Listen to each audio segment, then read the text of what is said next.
So, it's been 3 years since the pandemic, and this is the third year where colleges have stayed shut. Third year. Some of you with 3 year courses have never ever seen your campus. You've been sold a campus from the prospectus, but you haven't ever seen it. I was talking to this one kid on Instagram via DM, and he was like, Varun, I used to be a front bencher. I used to really care about my college. But today, all I do is, whenever there's an exam, we're all sitting on Discord and cheating. Right? I don't even care about my assignments. My teachers don't even care. Right? So college has just lost its place. Right? And I don't understand why parents are still stuck on college of 4 years ago. It's been so long. It's been 3 years. And everything has changed. Right? And today I feel like the edtech companies are doing a way better job than college because of many reasons. Right?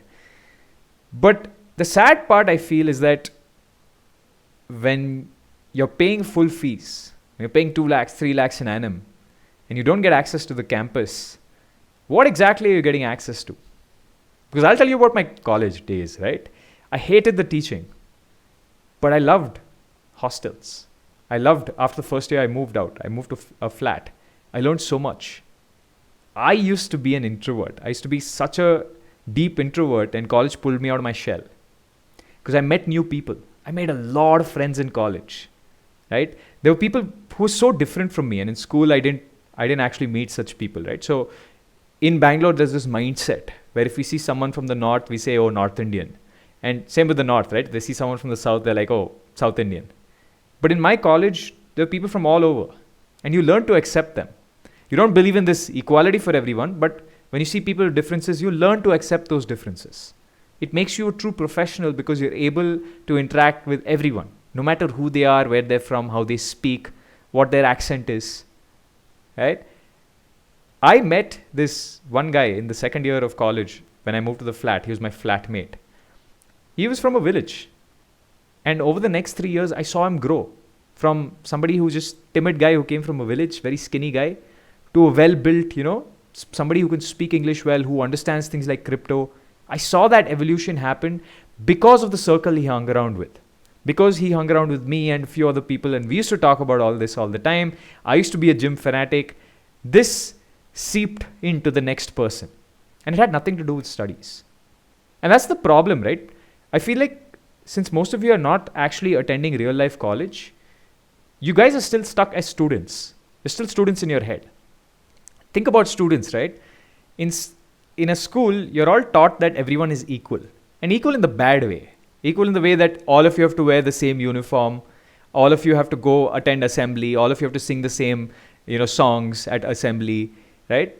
All of you are graded according to your class. You're all equal in that sense, right? If there's a fight, a teacher will stop the fight. But in college, you get exposed to the unfairness of the world. Teachers are actually instructed not to get into fights unless it gets really bad. And also it's a function of the fact that people are growing up, right? In the first year of college, people come in all timid. But by the fourth year, a kid's or a student's beard is as big as this teacher's beard. So he's like, hey, that guy's not going to, do anything to me. Right? So they can't really break up your fights, which means that you have to learn how to stand up for yourself. It is your responsibility. And college, the goal of college is to prepare you for a real world where things are unfair, where some people have opportunities, some people don't, where you have to stand up for yourself and learn how to interact with other people. We call these soft skills. And there's no way for me to sit online and tell you this is soft skill number 1, this is soft skill number 2. You need to feel the unfairness, right? You need to get punched in the face. Stuff like that, right? And I feel like that's just not happening, right? You're just not getting that exposure. And don't even get me started on teaching, right? With teaching, like I said, none of you are taking it seriously. Half of you are cheating on your exams. In my era, we didn't even feel, I wouldn't even dream of cheating. I knew I'd get caught because there were invigilators, they check your pockets. We had to actually study something, right? Even if it's to vomit, we have to study something. Most of you, 4 years, 3-4 years, not study anything. Last 3 years, you're just relying on your friends giving you the answer. Unless you've been learning something outside, I think you're just wasting your time. So we built an app to solve this, right? We built the Avalon Meta app to solve this. both the skills side where we teach you skills, and then there was also the virtual campus side where you get to meet other people, where you had a cohort to hang around with. And even though that business was not the most scalable, a lot of edtech companies have carried on the spirit. So during my research, I found a website that does something a lot similar to what our old app used to do, at least in spirit. And this website was Class Plus Special. And when I went past it, I was like, hey, we need to partner with these people. So I actually asked somebody from my team to reach out, and we have a collab going. So there are 3 reasons why I really like Class Plus Special and why I actually, I'm a fan of what they're doing. The first thing is something that I believe in, right? Truly, which is you shouldn't be incentivizing an institute. The problem with college is that you're paying money to an institute. You're paying money to this behemoth, and they give a fraction of that revenue to their teachers. It's not that if the institute makes 10x more money, the teacher makes 10x money. That never happens. This is called the principal agent problem, where you're paying one person some money and the other person's doing the work, right? So why would they care? You're incentivizing different person and a different person is doing the work. With Class Plus Special, it's the teachers themselves that are teaching, and they themselves are making this revenue. So in a way, they now care about their reputation. They care about the experience that you have. They care about being live and being there for the classes, right? So it solves a lot of the problems that we set out to solve in the past. And one interesting thing is that I know you guys know that only 4 or 5% of you guys who watch a video on, say, one of these old school courses platforms complete them. So you need live, you need cohorts, and Class Plus Special has both. The second thing is that I actually tried a course myself, right? Before vetting or recommending anything, I have to try it by myself. So I actually did a technical analysis course. It was pretty cool. It ticked off a lot of the boxes in my head that I was looking for. So I'm glad that they've taken the same approach as Avalon Meta in the past. So I really like what they're doing. And the last thing, and this is more to track my performance, there's a code, a discount code, a 10% discount code that I'm putting in the description below. Check it out and jump on. Now, again, one cool thing that I'm doing with all these posts is that I'm actually checking out the apps. If I like them, I reach out to them and I say, hey, is this something that's interesting to you with my audience?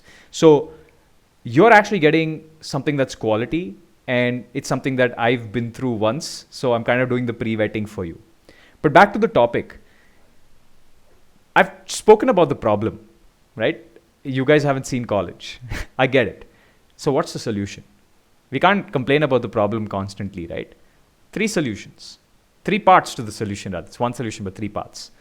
The first one is to understand that pre-recorded course content will not work. You have to find a way to learn a skill. I've said this a million times. It's been half a decade since I've been saying this. Learn a skill that adds value to somebody else. Even if it's a skill like learning how to clean the floor, that still adds value to somebody. But I'm talking to you about digital skills because I'm on YouTube, right? So it could be something like building a website. It could be design. It could be how to sell a skill. And like I said, you're not going to learn from a pre-recorded course. So either you use something like Class Plus Specials, or you find some cohort-based course online and pick it up. Anything to complete it, the course. The goal should not be I've joined this many courses or I've downloaded this many, pirated courses. It should be I've completed one course. People can only get good at 1 or 2 things. So get really good at that one thing. And it should be like, I don't know if I recently watched Karate Kid. I don't know if you guys have seen it. There's this background music and this guy's training by himself, sitting and punching, and there's music and he's getting built over time. That's the kind of attitude you need to have. You need to pull in self-motivation. It needs to come from inside, right? And you need to really care about it and you need to stick through. I told my wife this because she was learning code. I was like, stick with it for 2 weeks. 2 weeks, you're going to feel frustration. After that, slowly you'll get these aha moments. Oh, I get it. Aha. The second thing is find a network, right? College, like I said, the soft side of college was supposed to be about network and people. But today we have Twitter. We have so many social communities that you can join, be a part of, and actually make friends with those people. If I were you and I was 20 again, and I was in this pandemic era, I would make this Twitter group. I would follow all the coolest 20-year-olds that I could find. I'd make a Twitter group, add all these people, or text them and then add them. DM them and then add them and say, hey, should we meet up? Now I understand there's Omicron and stuff, so it could be a Zoom meetup. Either way, the goal is not just to follow somebody and have them follow you. The goal is to convert that into a real relationship, which is to get on a Zoom call and say, how you doing? How can we do things? Right? Can we partner? Can we collab? What can I learn from you? Can you keep me accountable? Can I keep you accountable? Cohort-based courses are a great way to find these people because they already have that context. If you join a technical analysis cohort-based course, all those other guys are also in the same loop as you. They have the same context as you. So try to find people in the same course as you, right? Or try to find people who are the same as you, in the same age group. The last thing, and this is the most important thing, proof of work. Prove that you can build something. And this is more for the professional side of things. The 19-year-old group or the 20-year-old group you make is more like friends who could be work buddies. But the final piece is you creating something. If you're a developer, build a product. And then show that product to the 30, 35-year-olds, the people who can hire you. If you're a sales guy, go to anybody's DM and say, I'm willing to sell this for you. If you're a marketing guy, say, I'm willing to run ads with my own 600 rupees of money and show you that I can get a better return on ad spend. And you might think 600 rupees.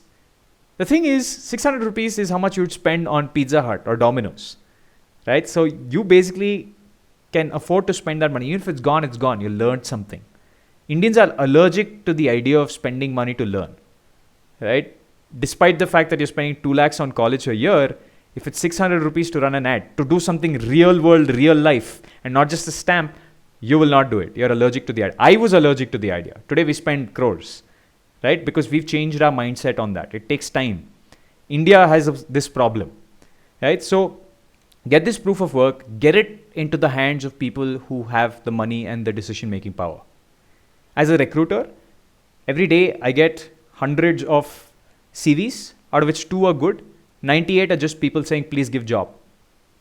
Find a way to cut through that noise. If you send me an email tomorrow saying, Varun, these are 3 problems I found on your website. Here are the 2 solutions to the problem. Here's my skill set and my GitHub, or here's my portfolio. I would be damn interested in you. But if you send me an email, and I can show you some of these emails where somebody's just like, sir, I want job. It's of no value to me and it's just wasting my time. So I'm not going to look into it, or I'm not going to waste my time on it. You prove to me that you put in the effort to fix something that is wrong with our company, and I will be eternally grateful to you and very likely to hire you. So the last point is proof of work. Now I understand that this is a hard time. Pandemic is a hard time, but everybody, at least in the recruitment space, employers, they've just lost respect for online college. They just lost respect. We would rather evaluate you on your skills, right? Because now it's been too long. 6 months, fine, but now it's been really long. So my suggestion to you is not to keep complaining and crying about it, but to go out and do those 3 steps and build a reputation and a career for yourself without the need for college, because college is in the graveyard or will soon be. All right, that's it for me. Bye.